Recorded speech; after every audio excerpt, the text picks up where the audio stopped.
Togo Info. Le Togo à votre portée. Enu mieto mi no mi opumi adao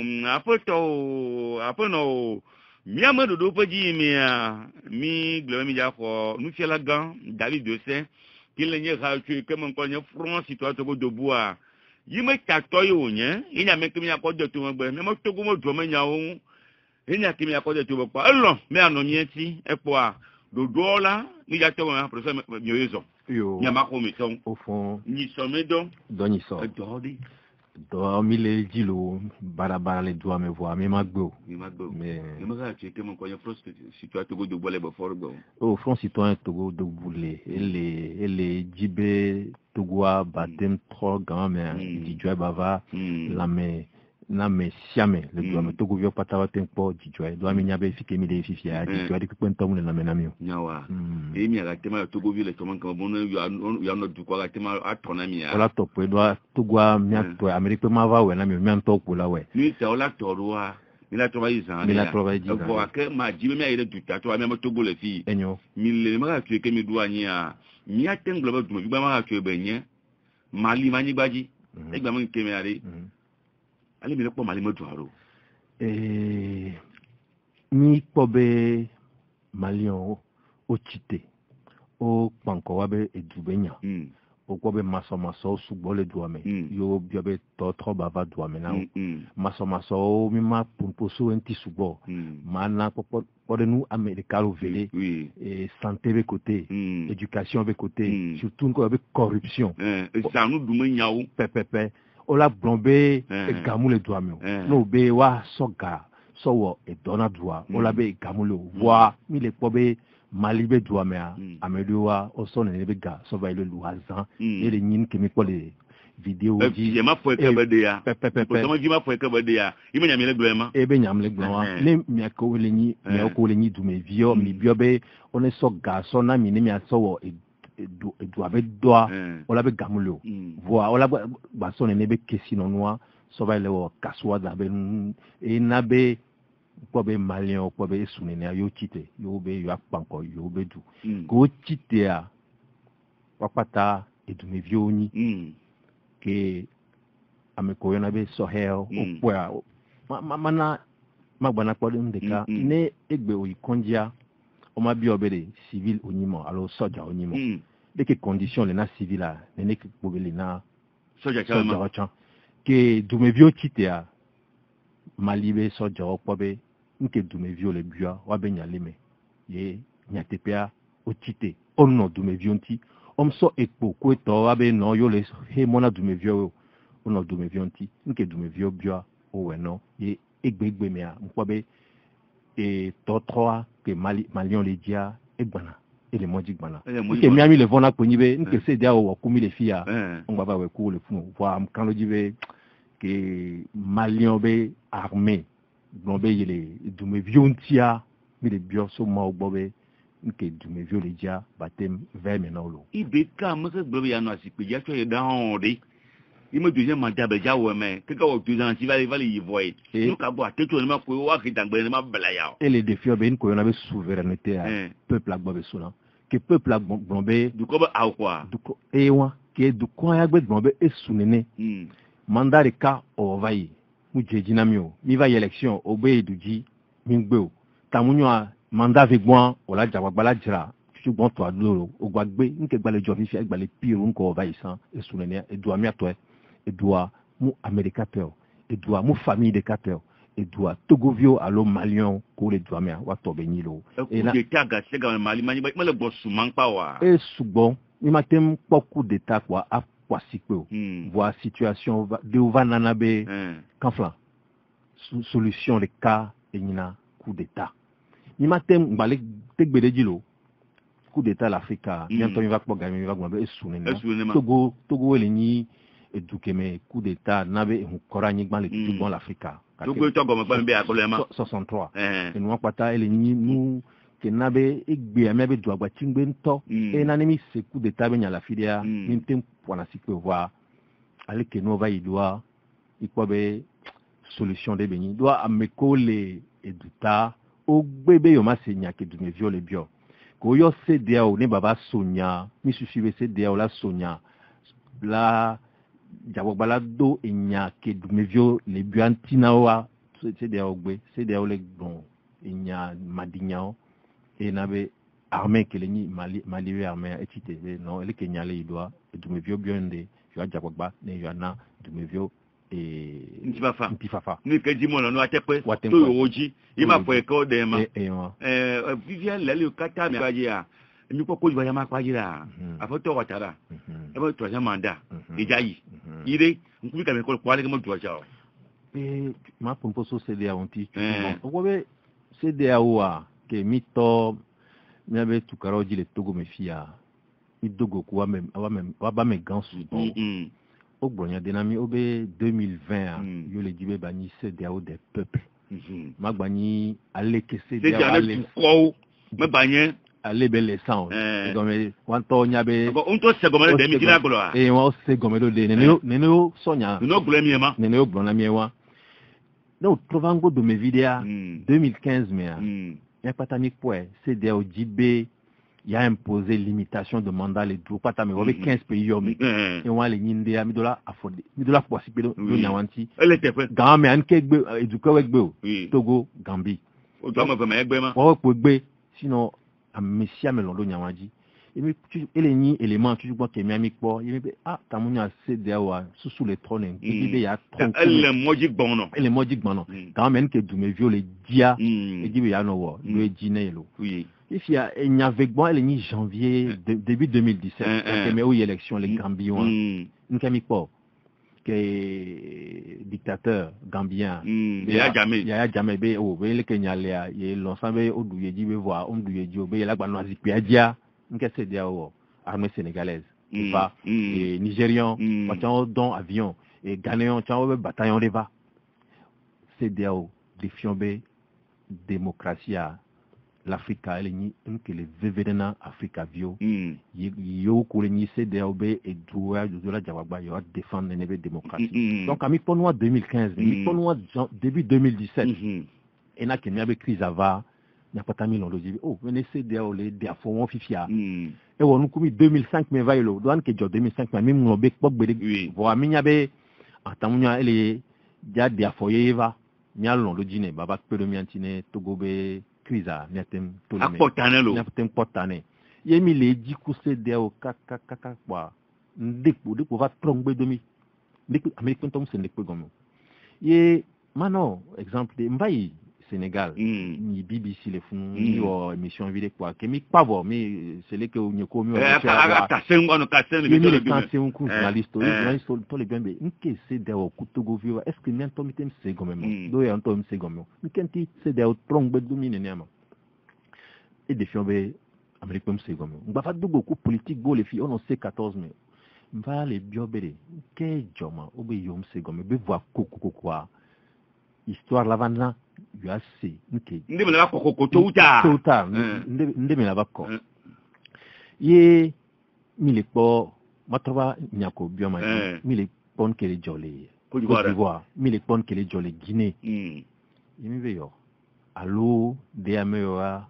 wanto wabe plan yo le tagamema loi togoa ni o mandat me ton va yivo mile mandat me 20 000 en Afrique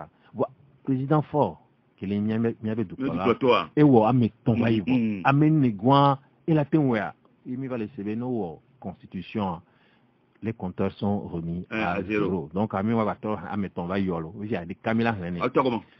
banto ye ame to ko mi que be va yiwa sa on ba René ye mi les scellé Côte d'Ivoire fié donc côté on a Togoa nkenti cede o la ba no gbena Côte d'Ivoire ma ye fifie nkumele qu'on a mis sous le moulin be allo les wanto les taplan ne wanto abe dume et na ojibe yu agble Togo toi grand mais ne o tengbe lona Togo ye Togo toi va ikwa ba mo ko tocha c'est bon ne amele tite fi be ya yo constitution donc a yele remettre compteur à zéro a o la biebe nkentima o la be o ke Togo we a tamunyo Togo ni modèle que o la suivra bodenu nous so du côté Thomas et les nines que miami les biofi donc à Québec un temps va panko ebe dumevio tuno be ya ye ma ba o troisième mandat berio suivre ebe discours de ebe tikona e doit pro e doit mu e do vile benyo doit donc ça ek pensubo ye gibi ya va igbonjen on tati ya va igbonjen mais il vio le togo yo pepe ale kame kote o chan wonene ni bo e baba na yi kwa be si ali troisième mandat oh ye mewe keleni artiste la gan ke mi apata mi jesia etenebe nkebele onwa ejana edua ja bizo yo la tempompo nende kpengba va jo bo nenu ajo yo mnyalo ko china zwalo ezwa tem bivisia ezwa titia la de fou ye to on le volo amoto kura volo et to divo oui donc nke mi ami le bia ko nyibede amesiame ne yedo kweme ameko le plombe be duwa on yi wadu kweme nous pas tout le monde Afrique mo du pro to vivre francophone ma padia do dula sikpeji le fou de non nema Jacob enyaga ko bioma nya gambe ni amesiame ko le bio de ko severe nkeo pays francophone me ko mo le ko do français vous me bia du pro to a dula sikpeji a du le fou de non aller be mun ka tout le na no le yine ma pa yine ma do eso zame ko ye amede sokhuma de lulam journaliste français de ke enyaga ko blanc pepe ko ko be bien voir et ça me na réponse eso e doli karika pays francophone de Kakakai Algérie Kakakai Algérie et Tunisie et Afrique du Nord ba padji et be nkeo pays au patako de relations avec France alors une colonie de la France va to o me ko no le jolema bon France ento no do le gama nyire de nyaten bloy donc nyamable réponse à moule namo journaliste a chan français bio et na exemple lo et kuno me bo amutem na réponse allo de mia panko français bio wa allo wa gbonya soa wa le chan chef d'état onamia wa le bébé démocratie va Afrique namia et pour miatem susu vo Afrique réponse en toléa inyekele fia nyemnyolo le matin don tio le yo kata me professeur de David de Sé le yo kata me mais mon popole même togo le gbewen kemere opposé que pa ko jiro chari wo ha ma fo de gbere ele de tio yo jila Dieu man tien no atroa opobede nkele VVDA muni ado aso yo vo dualité opposition parti au pouvoir mo ninyo ni mi dibe mia ke mi dibe mia tu to gwanya o ne to gwa batem like ba fond ba ni edugan mi dola doit fonder oji ni le onabe institution c'est noir les kengo institution les voilà niaso justice kojodopia egbe mi akata mi nyabe mebe justice ça mu le ni justice ke le ni justice ke ala nyabe no nde joro joefia le président mi dila gloire wa mais le nyu mi dila wa mais la pauvre mi dila gloire wa nyakpata mi nyakaka wa on to ko le justice a onya do an so document de gare même le odore wo tu jo nyari wo nyale kale nete se mo koro njaglo no wa kemi internet dia do obe nyabe justice a pourtant Union européenne ina gagbogbo re ni wa moderniser nyabe justice ngato silinti yembe ne ya Komado le nene Union européenne ami ko to ma kwa mi internet di kwa pour modernisation de la justice que voilà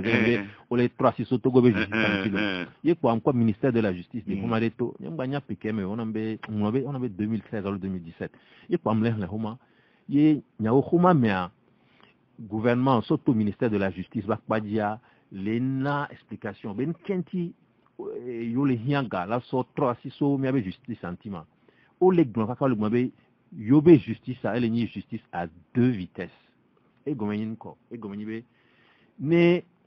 kanflan nde joro joifia ne amemu la siwo e nulawo ne kona mo to la siwo la nulawo kele tiasi wa e wa o tiasi justice à 2 vitesses normalement ne mi le dumea justice a de ka ko benyina oni amegan oni amevio oni tito o dola jagba ne gamala ne nyago ya joko do atule bo to we jo. Donc, un ministère, on reconnaître la justice à la justice à 2 vitesses. Et on l'a mis les cas. Et vous voyez, il y a un petit coup magistrat, il y a le cancer. Non, le cancer, on court. On tourne là, ben là. Donc, on dit, si vous allez, que mieux, tu le conduit dans le monsieur. Et à me garder, ma imaginez, il y a un temps, il y a des gommés. Avec ce papier RAM, qui est là, va taper rapport, quoi, oui yo be justice ale do problème to no ni magistrat dans le Togo fi yo di be ya sonya do ese dia ne mu vai do me deo diowa mais ma bla pour me coller pouvoir be ya pa diowa no mnya wa eso ala affectation ola de ojo le fi kolia ola ya fibu donc nous pas ta et défiant be système be mi tati opposition mi tati pouvoir mnya wole ni du me viola l'équimi dit be be Togo abanodo et les ni enya tonto que les justice a Thomson mais les blancs corruption be nya be tandu makpadia et souvent nous et ONG américaine d'eto GFI Global Financial Integrity et on dorevai 2012 mais baba ouais quoi nko oso eduo les mondame anigbanji oso eduo gbogbo de plus de 100 pays quoi o analyser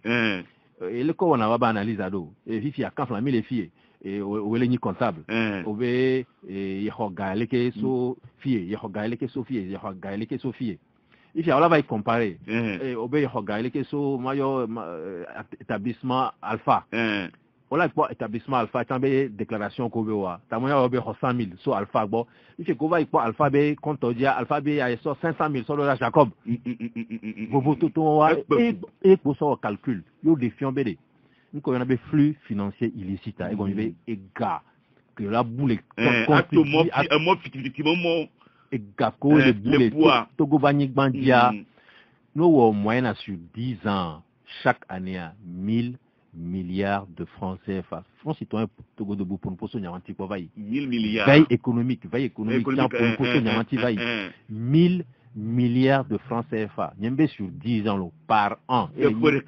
kame et les niga que buna les nyabe Togo nyigwandi. 1000 milliards. 1000 milliards. Et comme nyebe Togo be budget c'est autour de 1000 milliards. 1000 milliards. Il gama jima va mais. Togo be gabe ça la pour le blue de kama les 1000 milliards. Mais c'est vraiment. Pepe. Donc nya c'est comme be Togo ba nyigwandia PCAPA no so ega so le womo so le tu e kondi so le wo e kekwe kia e gawa PPA e buna le ale mo boacho e wa donc e wa chan kanflan muni opposition ba me wala wede mia wele ni Togo viowe mia wele ni société civile mia wele ni dume viowe mia wele doyen donc mia opata e la buta meso nene benuti mia so santé la me sema kwaji muna mi to mi lema mana pole nu de ka ma yo ame obeni koyo sino wala bididom so ni soa e honye debe ba mele lele do ti kondi de to kwa me mi le jikaka mi ja de hu mi ja analyse na ejib ko to le don punya ke mi de hu obe mi so yi clinique doit mi le wa analyse le to kwa me ningbo mi le jikaka fi abe mi scanner obe mi agba ji ambulance ne mi akokwe baba yo ne nebe scanner alo wow amea e ba me o chan le yohode ko se ne den ogo be fi ko na scanner le a konji be nyima ni be o be ne yi funu egbo scanner pa yo de kuku ne ti funu alo ba proba to kon ake o e go ni be to kon pa me kele ni mi be hôpital de référence non so mi be hôpital be hiérarchie hôpital de référence national e ni to kon pa me nko na be hôpital de référence e go ni be de ne milewe la fide e wumia gama mi ga to amacho yema funwa mi la yi won do funwa nsia nu sogbe le kwanji le fun e ola no gbon be analyse e muto e ya mi matin wole to kun e radio ya mi matin wole to kun e nu ya mi fibroscopie ya scanner mu le fibroscopie mu le e gomere ngba ni hôpital de référence on re ne mi bio fifia ola be dispensaire ko fo mo ra mai ne mi bio no bio fifia ola be e gamulo wa me pata mi sen ke Johnny so wan gba ku écoute téléphonique o be Pegasus a quand fla mu gavio so penori mia mi so mia be dudare so do alomena amede obe oni jagbagba wa tudu anami ko ho ne be mission a nko so ga so le wo wa yemi va le ko ifia be o so ne be ga so va le wo ko le machine ko mi yomoru wa machine a chan mu biebe o selo Kimi va bien obe machine à Mexique, Mexique c'est 80 millions de dollars. Kimi va calculer au kaka milliards de francs CFA. Milliards de francs CFA Kimi buya scanner qui le tout comme mais là temple scanner 200 la koro to quoi 200 des cas de kaka là sous 200. Mais ça koro to quoi pas mais. Alors ni ma so koro to quoi pas mais tu as mal le compte pas ta dispensaire pour le to on ya. Ola scanner. Hein? Sukul Paul school que nous sommes dit ça y a fanya pas beho ko to afanya to ya didi une obe lo me fie a vidéo le ane de vidéo il matin a me boy na wetron wa kemi so Pegasus so be ga kemi bua mais la thème to school c'est 1000 établissements scolaires les Togo 1000 1 2 kakana 1000 au lac Bando et tout me pata donc allez et nous pata de mitati opposition be nyala mamono woni ne mon collègue tu me ga wo mama mi matem no de nkemi nke domaine bonne que les collègues électriques avec pour les quoi voir tamunya o le pomi chan o la no po chan lo ke o chan le pon pa le seni ko voir nene be nyiwa et nya se comme be stratégie de conservation du pouvoir à des matin pro et douin ko gbede la et do pata ke me ameko le pro doa o dibe avantage aba chanina yo de dia matin pro et douin ko gbede ma bi mi nyaleke que quand mi a créé ka tuer que mi oba to go do ma ka tuer ari ni mi to mi le ni ma kom mi le mi na yo ba ji mi le buta ma to mo do ma to ma tro ari ni mi le ti bu ko di nu ka bo hana mi o nu ka bo to nti na no le ne ma do tu subwa ntebe ona na mia enibe e wona nzinzi subon le lamenami do ami nyabe doa mu lo subon Moussa qui les mia sia togoto do toni no ya fide pe no se togoto be nya sans fifiolo au grand le togolais il est sérieux le togolais il est travailleur togoto wa do la onye amonye et moi ne kade mon grand so kona nous virer polo be on est jagba on est long on est une parenthèse virer wa so et doit sonna amedeko ba pro doit perika no po to ki lava la gbemena Togo viora otem gbonlo be yo ma so do na me de pe po be yo po bo yo lo be pereka bo ya so na o ise ni wa pola o la wa fa wa la pobere le ko yo le pro do mo le ko na do mo e le na me gbon be tristesse le la menami et ale kemela o Togo ala tem chitelo ameole ou des sous butame techniciens les technocrates les spécialistes les experts ko le ni Togovio ameole Togo banyigbandi ameole diaspora me voilà Togo tolle et sous anyasa millionnaire wa elle nemi so nenebe doa sonna ameo ye institution like onyabe ko so do so da simena wa o ma ba be fingala la so do gomi ko gbe so posta no po o do la jagbala wo edoko don wa kan jibe to gola chite mi aso Benin ke le mi agbo fie Benin be exemple là ni so amle c'est o le gbo be Benin trop zoom pays à revenu intermédiaire enfin talon ade et trop sous-suna Benino ya mu edua ko be so ni so ko be va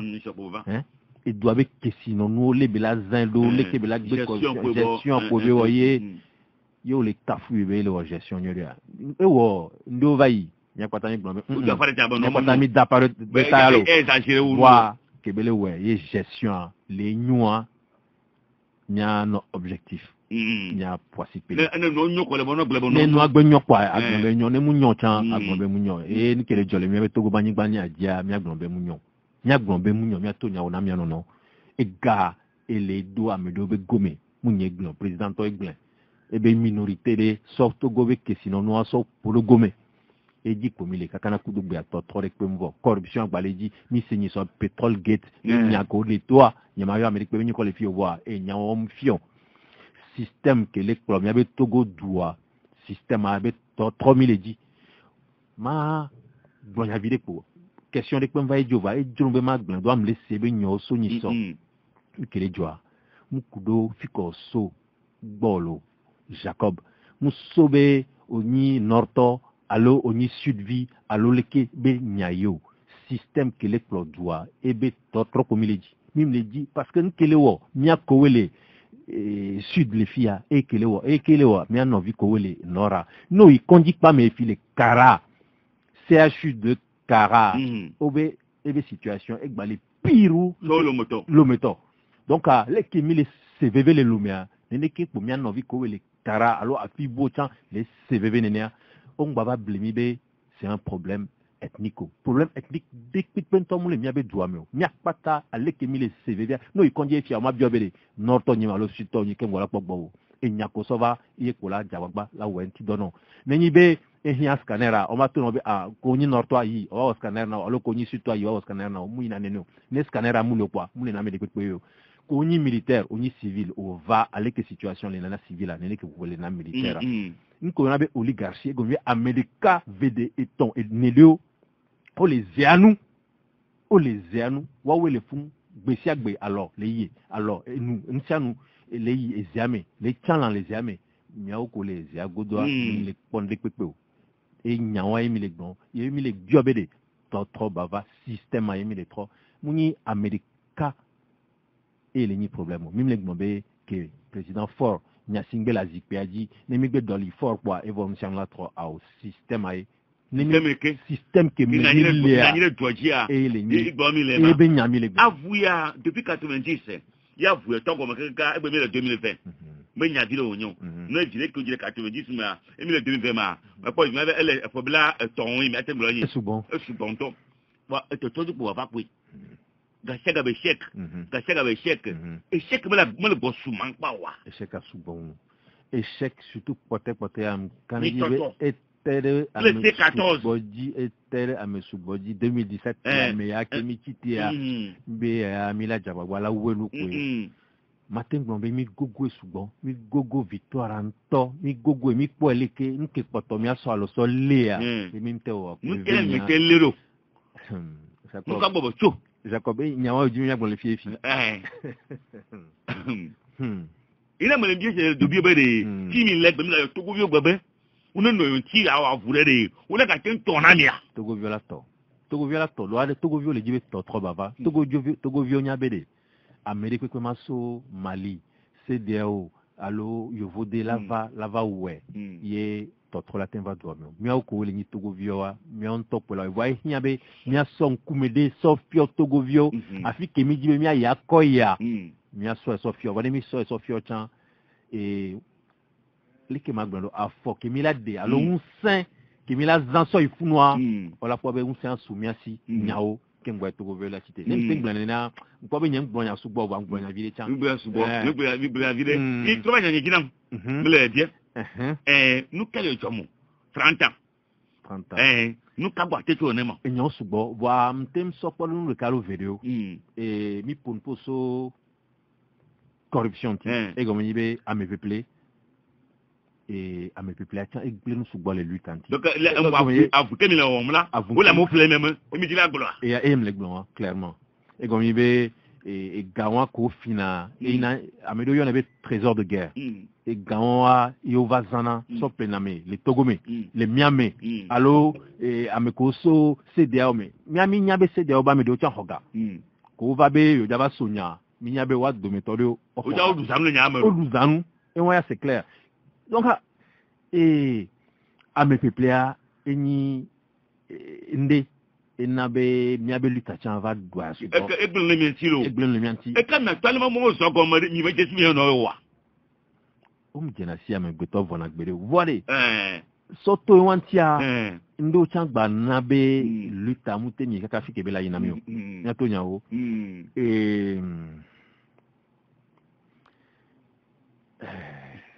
Jacob, c'est compliqué. C'est compliqué. Pourquoi malheureusement les moun si anu yotem dans les modio. Oui. Donc les boutins belé que matin ngalo et matin passé ma voix. Nengba gbona fifi chan elle a nabe ko mi jibe mi awo chan elle a tem he mon ami fa. Et ne mal me ko kule du comme vieux kule mitraille wa. Mi trahison donc ni mi akpata mi le funya me ye trahison avanabe mi akpata mi gbale funya me a nyem ko be do mi ajore du me viola patala segon be tamunya amedo jibe ba tro o we kaka sans fide mutem tro o la trova ngodo me yo go bon be reculer pour mieux sauter que o we kaka ko janya o ma so ani jete so ani mlopo o la trotité la tout pantalon la tout poussière la ta pantalon anti la boutin be alo leke afakpa ke doya et leke les on doya ko butame a la ba trop jemo allo Mm. mi we kaka mi gogo jirudwa Oui. ni mtem so Me le toleo me ni mtem ho Oui. mi trova ngodome amede o ngbale semiani ko pa ndogo ni amede le church ni so le mi po evoma de konkonu vire mvona ya gbere o ko gbete mchite kware o ma chite kwa agba to tukara wo wala butame abutame nywele de ke wesan nkena échec avant yo legbna échec a osugbo wonu ye wesan fide nke manke yo alo un cinquième no yesio kaka échec atem vana yo kote mpobe enu ya eye le nyike nke manke ye kaka yemte nyinkowa no la gba ye viari ngola wala jabagba nke manke wa wala ji ela no asio meno kengbo wala gba tojemo magbonbe matenglobe etapon me milefi na ike milefi ma ima la bien le ke espoir le tong ya ba ka mo polia si bonto espoir gba le vala minam le go ka o mo kafla bon kele jole monde amire hihiame nkele nkowele jo mi aso mi abe Africa ba pa jipo nkowele jo kele défi be jeunesse africaine a gbela jeunesse nke jona il y a 10 ans il y a 20 ans magbatem jo alors ni gbale jo chan magbatem jo inko edola totepo Côte d'Ivoire Alassane Ouattara amidobe odonjori na tuwe obe tutwa la moya bobo tutwa na yo fani ne saya ola be o be ni kondo to yona no la président on a ni ko gbogbo lumière de ndeho étoile de patati patata be kombe egbetem tudwa kwa amewa kwa la tem le ireji parlo ne iji ivono be awo kogbo ameve kwa le eseno abe ameve esu ochan ava igonjen na me bava ameo kiti ameo le kiti le nya pata me nyale ke Côte d'Ivoire jano do solo americain to nyale ke Côte d'Ivoire nya ena mewe ya va blanc be le ale Kenya le fia ya ki zo azedeka yo ezwanto yangba bihare o lwa ne ezwa bia etitia edenafu ya gbon to avo amegere ochan ole Kogbeji, les Ponposo, Côte d'Ivoire, Menanti, Mali, les Pon Kedjoa, Mali, on be Aola, et Soula. Et on l'ensemble, et Ibeka, deuxième mandat, mais bien, normal, et c'est moi, on peut terminer le deuxième mandat, et Dolaï, les balais Figacha au deuxième mandat, et d'autres années. Et Mignon la Gassia, quand il l'égalité, coup légitimité, elle est et nya éve. Et c'est à, et bon, elle est pepero. Voilà, nous avons légitimité, et badok pekpeu, que du me vieux ko ne ligni souveraineté à. Voici mes souveraineté à le. Wa aussi un sein le. Kobe blombe awe souné pas. Adjoué et jolé Afrique du Sud que du me vieux blombe ao Zuma. Jo doit apo et fiare. Le galoma parlo. Et sous baonois, n'kebe o. E faut agban. Po, tu carré comme jo. Jeunesse africaine à elle quitte voilà Miami en relation avec coalition Bogbodo Côte d'Ivoire Cameroun Tchad Guinée etc mi faut tagbele au message na non ben ko le jofi fia mi a popula doan kele jole Malia et Kamia Togovio mi kele jole Togo et kan Ivoirien mi a dogbereka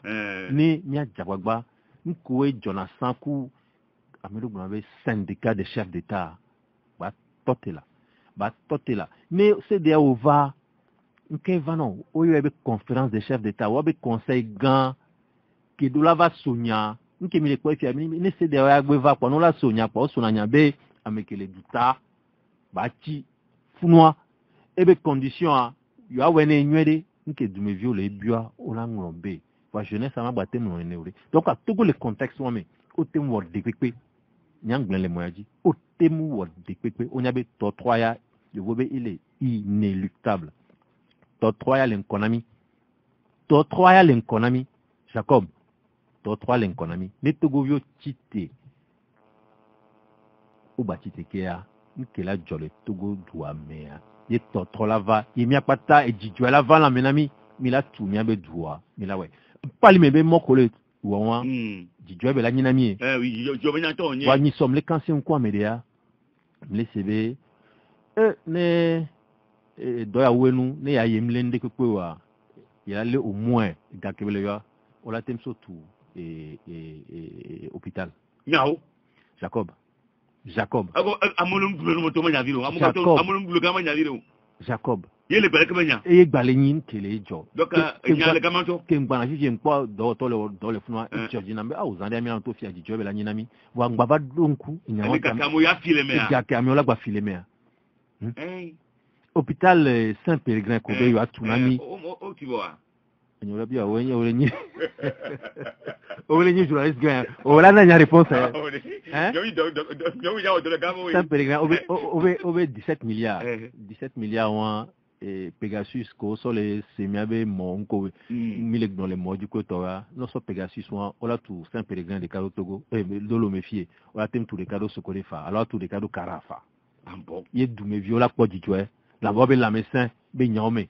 wa, ogbe, non carré. Qui me les gombe trop bava muni America ben comme me les quoi et la joye trop toi n'nyone a mesiame ko gbeni du me vie quoi oni nord oni sud oni est oni ouest oni centre ko gbeni du me vie quoi ne doit nyon quoi ne justice nyon ne la médecin nyon ne school yi nyon enfin n'y a pas ta yi jome ko mina bolo 22 21 80 99 92 02 80 63. Nyala me doit le camin, oui, et président de commission. Oui, allô? Allô? Nyamako Méthode. Bonjour, Nami. À votre caro, et bien, bah oui. Nde gwena mekpekpea. Ah, Benami. Sani ogwena be ne unpeza zandona. Ozi nchane unpeza to unpeza kina. Ozi nebe dupola Afrika torowa. Oto mama bode genwa to blanc kume kwa. Yanke le gwena be 30 balles le miami.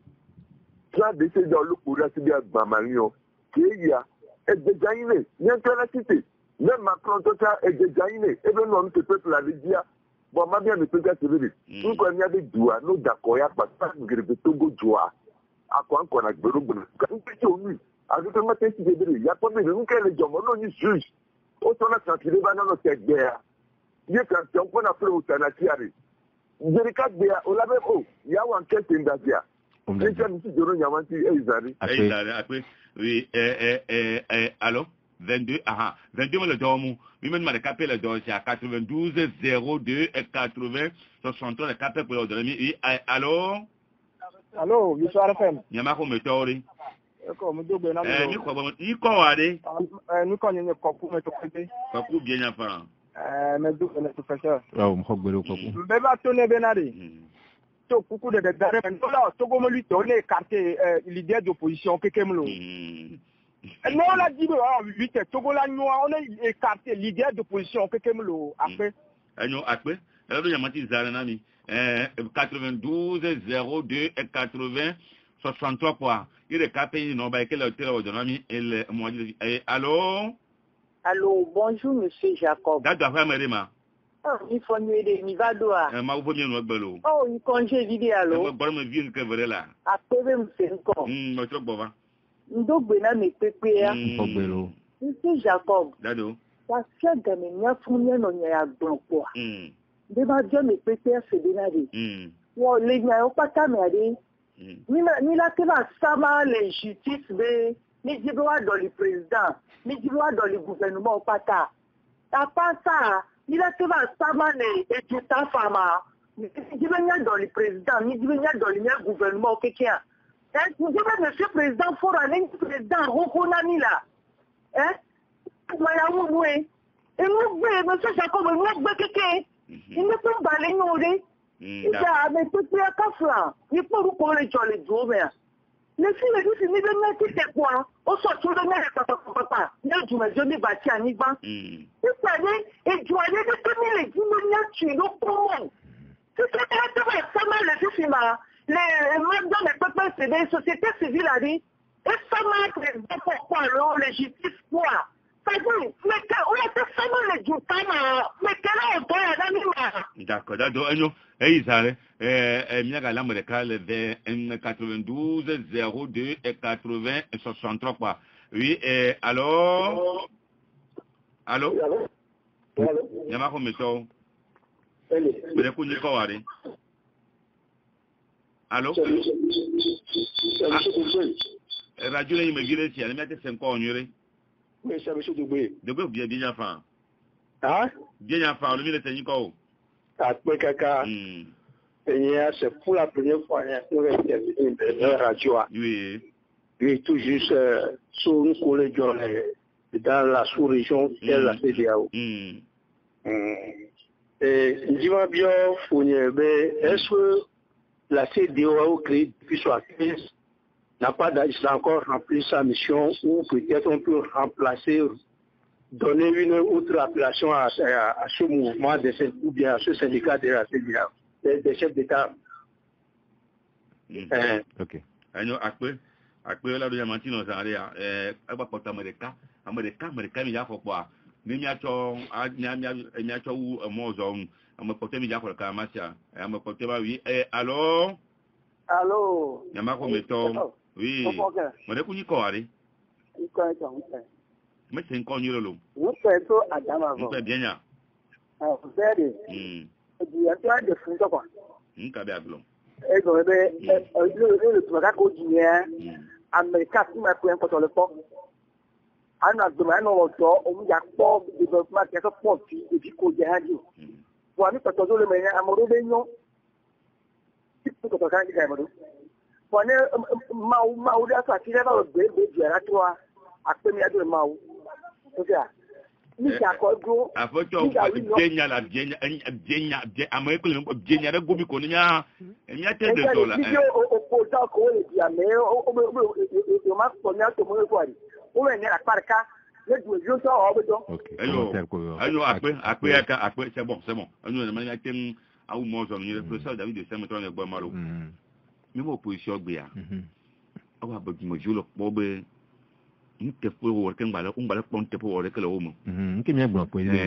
effectivement kakana gayamia opposition politique et non ko so pour luta et nkemile dia mintem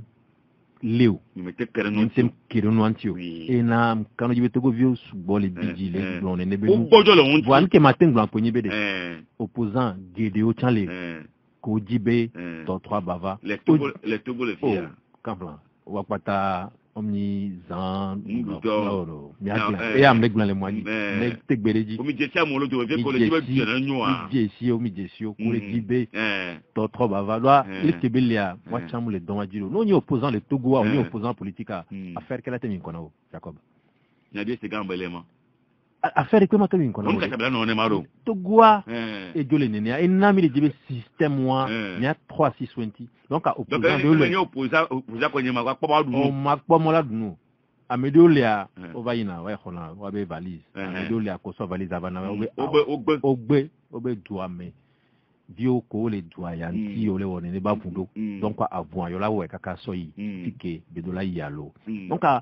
Kenya gona poni opposant temps dume vioni opposition politique ou eto société civile mu do syndic le Togo meson le système à les lois et n'avait société civile là nkebe ono développement à la base dans le voir société civile ko y avait société civile militante ça fifi bois mille quoi ya 2017 yo me ko be vale yanto ya mille à société au meson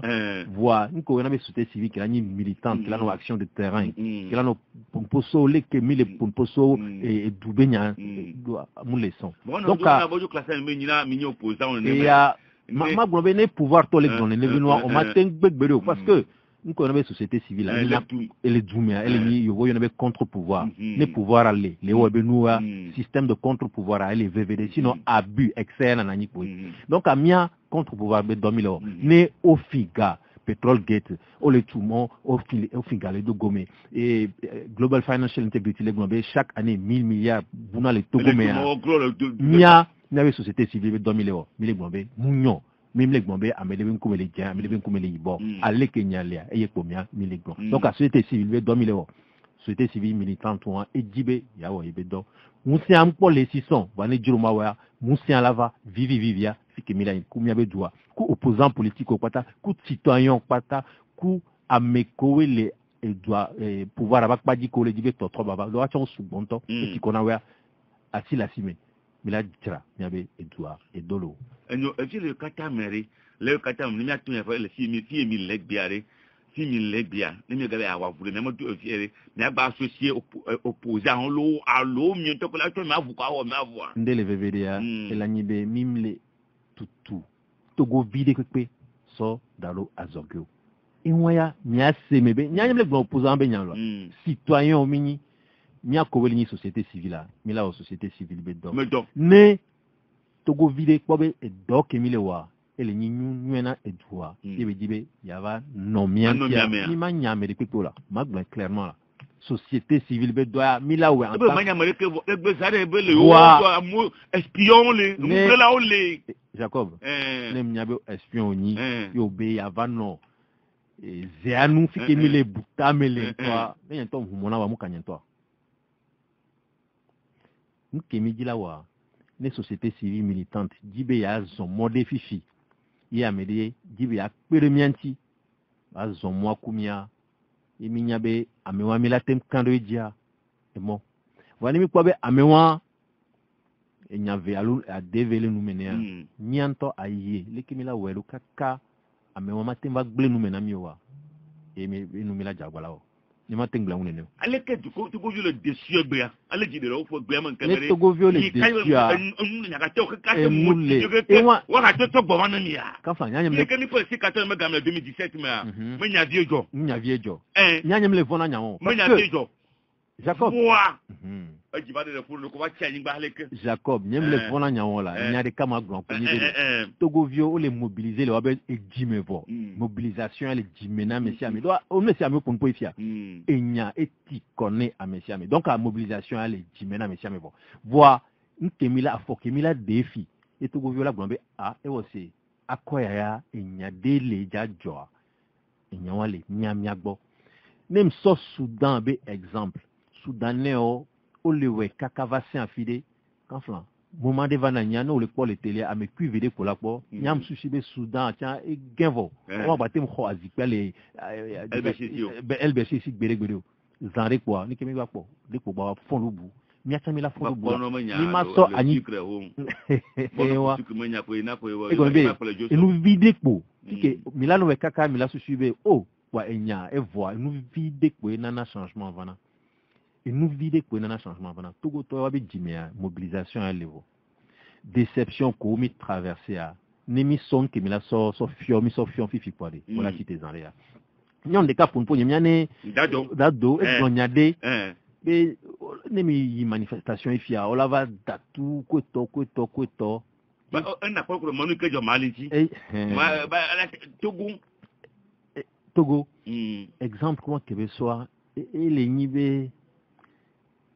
mi 15 juillet mi o conférence de presse a soso subole et a soso ko pona droit de l'homme nyagbo Amnesty et Cassit les Ligue togolaise ku a soso ko te ko ligne association militante c'est Front Citoyen Togo Debout ku Innovation ko to minania inyawa mi so dade et nyawa mi po be ligne question transversale la question concernant l'impunité o là on nous barale du amer comment donc on a question transversale parce que impunité a elle est crime économique au Benyame. On l'a finga, on m'a brûlé pena au voilà bon poste ministériel et on l'a datouame quand même au datou Mohamed. N'y a pas ta mise, n'y a pas ta mise famille, mise CVV kaka alors que moi ou des viols d'apango. N'y a pas ta mise n'y a pas ta kaka kudoubia zéro. Il me be impunité benyawa et de la totale Togo be douame. Et na miso mi avec campagne wa so dare campagne elle est like vide mi so ami afanya mi pour pointi mi ba ya ne ho kosira ma mi le palime. Togo to ngba sufibe amebu elava wo donc avoir me volo miawo polo amele pour so onu ntiko to kanflan ni mi mo se fie bela senwa mi ngba susuibe onu alo Union européenne alo CEDEAO miawo to pola we ameko yi nugbea mi ngba nglobe o campagne wa mi to ejia mi lava wo ntonto kuile lo mezanrea pour le moment mi le dit ça sur les intérieurs voir nenti susumena milo n'oublions pas les victimes action solidarité citoyenne Front Citoyen Togo Debout ku hasoso porteur ko ligne hasoso sœur oya mi wori ka mi solo onenebe do voir ni mi la webela inkwa mi la va hien dumevio wa no mianti et dumevio mi blon opposant mi blon yaliko et dumevi ko ligne dumevi ko weli be to bava wa no mianti lo professeur David de Semi d'Akonami akwe ni me kamale mi subo akwe kaka akwe nyele dakwe mi la kwa trova dogo ewa ale bebe wo gbetua mi asele kenu chilaga David de Semi amekimi de to male ka tu ekema kolnya Front Citoyen Togo Debout avec ta toyonya Jacob Ahama il a mis que non ti ko pour le grand parisien me te vi ko joa il a mis que non mi amodando fa kekela mi toyonya lo mi adogo bye bye